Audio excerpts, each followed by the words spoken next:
আসসালামু আলাইকুম ওয়া রাহমাতুল্লাহ। আলহামদুলিল্লাহি রাব্বিল আলামিন ওয়াসসালাতু ওয়াসসালামু আলা রাসূলিহিল কারীম ওয়া আলা আলিহি ওয়া সাহবিহি ওয়া আহলি বাইতি আজমাইন। আন্দোলনরত আল-দরের বিভাগীয় পর্যায়ের সমাবেশের শেষ সমাবেশ শাহজালাল শাহপরান হজরত সহ তাদের সঙ্গী ৩৬০ আউলিয়ার পুণ্য স্মৃতি বিজড়িত এই সিলেটের ঐতিহাসিক আলিয়া মাদ্রাসায় অনুষ্ঠিত হচ্ছে।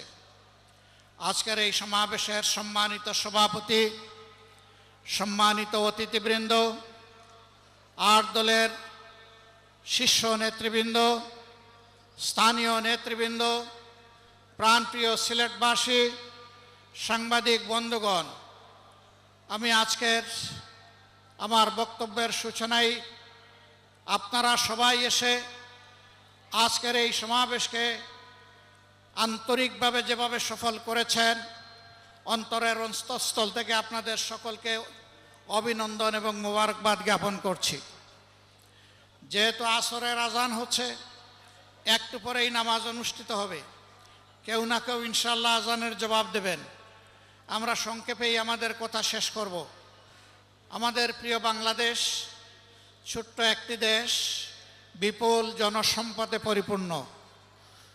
আফসোসের বিষয়, স্বাধীনতার ৫৪ বছর এক এক করে চলে গেছে, বাংলাদেশের মানুষ সম্মানের সাথে মাথা উঁচু করে দাঁড়াতে পারেনি। কারণ বর্গীরা চলে যাওয়ার পর দেশের ভিতরের চিল যারা ছিল, সেই চিলগুলা ছৌ মেরে জনগণের সম্পদ নিয়ে চলে গেছে। দেশের সম্পদ লুণ্ঠন করে বাইরে পাচার করেছে, দেশে দেশে বেগমপাড়া গড়ে তুলেছে, কেউ কেউ পালাতে গিয়ে খালে বিলে আশ্রয় নিয়েছে, আবার রসিক সিলেটবাসীর কাছে কেউ কেউ কলা পাতায় ধরা পড়েছে। এভাবে অপকর্মের দায় নিয়ে ফ্যাসিস্টরা বাংলাদেশ থেকে পালিয়েছে, কিন্তু ফ্যাসিজমের কালো ছায়া বাংলাদেশ থেকে যায়নি। একদল যে অপকর্ম করে চলে গিয়েছে, আরেক দল বাংলাদেশে সেই অপকর্মের দায়িত্ব নিয়েছে।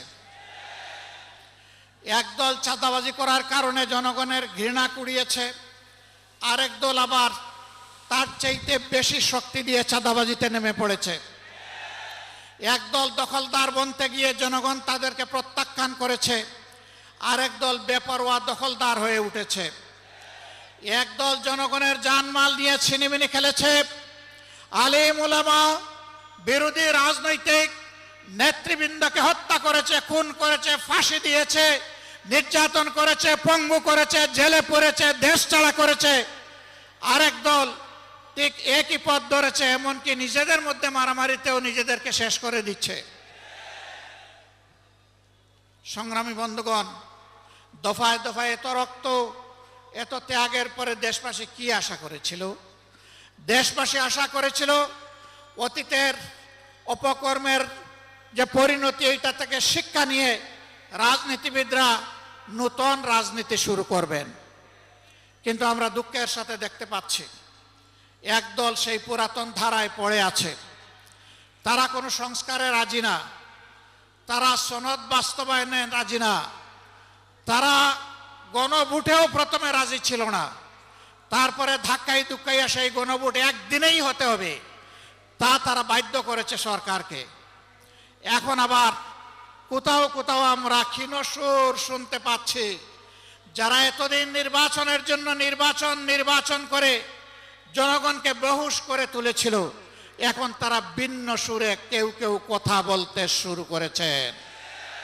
এ লক্ষণ ভালো নয়। তারা বুঝতে পেরেছেন তারা যে সমস্ত কর্মকাণ্ড বাংলাদেশে পরিচালনা করছেন, বাংলাদেশের জনগণ তাদেরকে আগামী নির্বাচনে লাল কার্ড দেখানোর জন্য প্রস্তুত হয়ে গিয়েছে।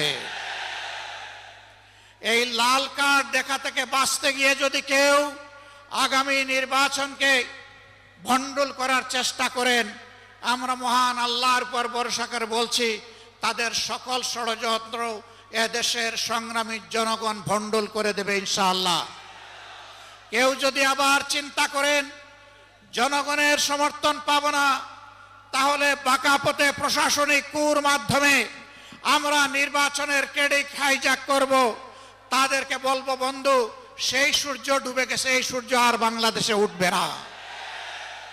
এই সূর্য আর কালো সূর্য বাংলাদেশের মুখ দেখবে না। এখন নতুন সূর্যের উদয় হবে, সেই সূর্য কুরআন বুকে নিয়ে উদিত হবে ইনশাআল্লাহ।